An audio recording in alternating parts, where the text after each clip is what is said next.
New tonight, the 24% tax on recreational marijuana that went into effect earlier this year in Michigan is not bringing in as much as anticipated.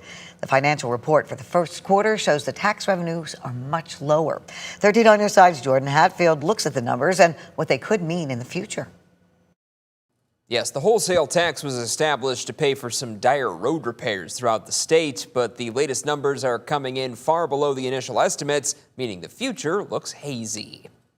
The Mitten State's wholesale tax on marijuana has received a mixed response since it was enacted earlier this year. The 24% tax causing some dispensary owners to raise prices, and sales numbers slumped.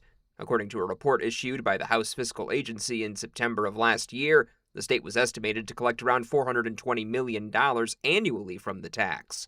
Quarter one data released at the end of May shows they collected just shy of $34 million in taxes, a major fraction of what they would need to collect to reach the $420 million projection.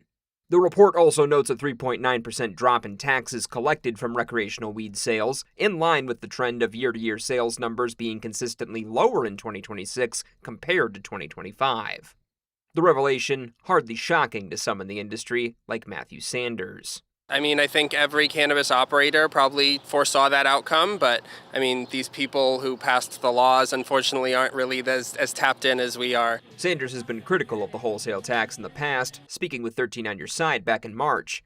While he says customers remain loyal at his dispensary, they have the added advantage of medical weed sales on top of recreational.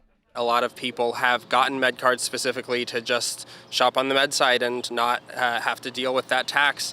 For the retail people, I think they're just making their budgets work with what they can. As sales slide statewide, Sanders isn't hopeful that change is on the horizon. Maybe they're making adjustments to what they had planned to see in revenue based on the sales going down, which we all expected, like I said. But yeah, I don't think they are going to move quickly to repeal it. It's still unclear what this means for those road repairs the money collected from the tax is intended for.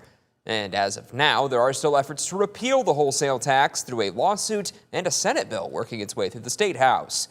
Jordan Hatfield, 13 on Your Side.